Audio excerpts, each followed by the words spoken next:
Halo teman-teman semua, kembali lagi di konten Rakit PC. Di video kali ini, seperti judul, saya akan merakit sebuah PC gaming yang hore-hore ya, yaitu di harga 1 jutaan, atau lebih tepatnya di 1,5 juta rupiah. PC ini cocok sekali dengan kalian yang punya dana terbatas dan ingin memiliki PC yang hemat daya. Tapi ya, dengan harga 1 jutaan, pastinya komponen yang saya gunakan itu rata-rata menggunakan komponen yang second ya.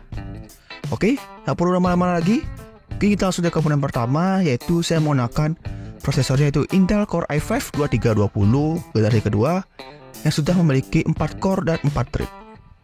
Walaupun di sini TDP ditulis di 95 watt, cuma waktu saya tes di beberapa game untuk penggunaan daya itu cukup irit ya, hanya di 44 watt saja. Untuk motherboardnya, di sini saya menggunakan motherboard dari branded ya, dengan serinya H61 yang hanya support Intel generasi kedua.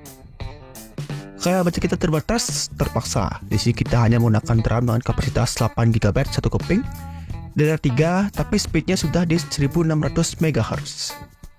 Untuk penyimpanan, di sini saya menggunakan kombinasi SSD dan hard disk, dikarenakan size game zaman sekarang yang cukup besar.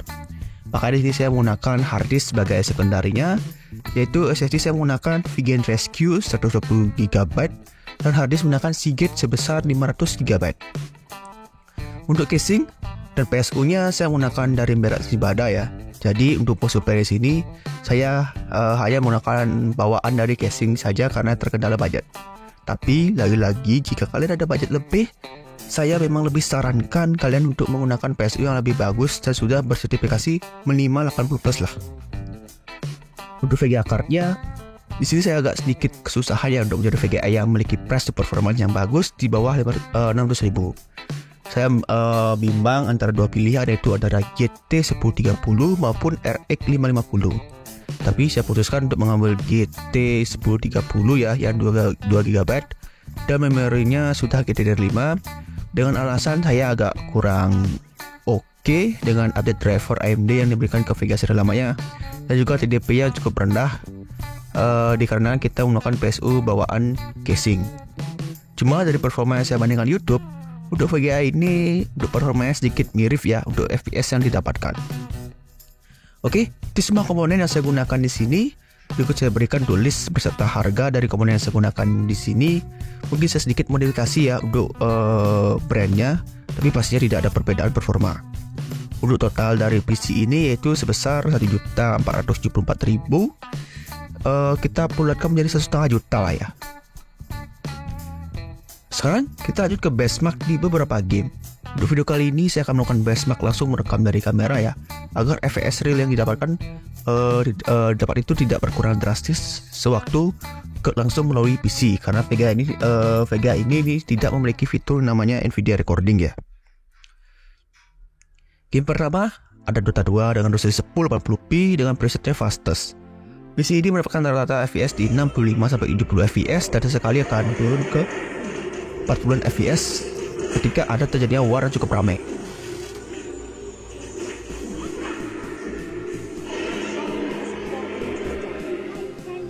Game kedua ada GTA 5 dengan resolusi 1080p dengan settingan rata-rata di normal dan semua efeknya off. Untuk rata-rata fps-nya itu mendapatkan di 60-an fps dan akan turun ke 40-an fps ketika ada scene perkotaan yang cukup ramai dan terjadinya ledakan.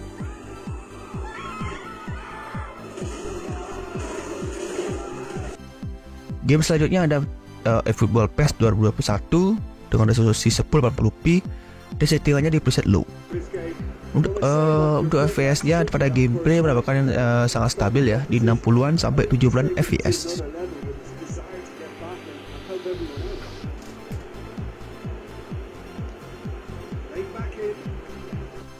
Game selanjutnya ada game fighting yaitu Naruto Boruto X Ultimate Ninja Storm Connection ya, dengan resolusi 1080p dan settingan berada di low semua.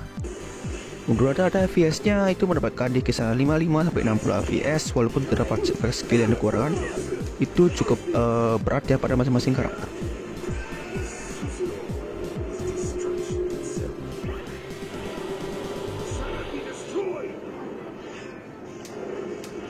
Lalu ada Genshin Impact dengan resolusi 1080p dan settingannya berada di low.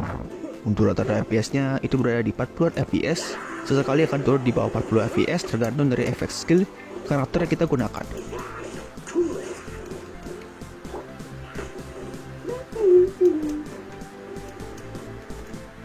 Game selanjutnya ada game yang cukup berat, yaitu Assassin's Creed Unity, dan di sini resolusinya saya turunkan ke 720p ya, dan settingnya berada di preset low. Untuk rata-rata FPS-nya itu mendapatkan di 36 FPS, dan sesekali akan terjadi drop ke FPS-nya ke 20-an. Kalian kayak bisa lihat di sini untuk penggunaan CPU-nya itu udah sedikit ngoseng-ngoseng dengan stabil di 100% usage.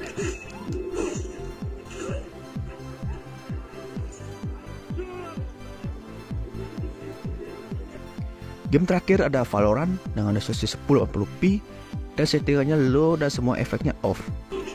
Itu mendapatkan rata-rata FPS itu di 70-80 FPS. Walaupun belum bisa dibilang kompetitif, tapi untuk experience gameplaynya itu yang saya mainkan di sini udah sangat nyaman dan tidak ada namanya lag ataupun patah-patah.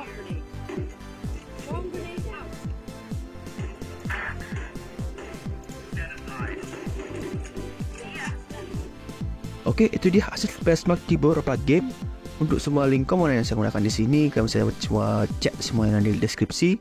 Segitu dulu untuk video kali ini. Jangan lupa untuk komen, like, dan subscribe. Sampai jumpa di video berikutnya. Bye.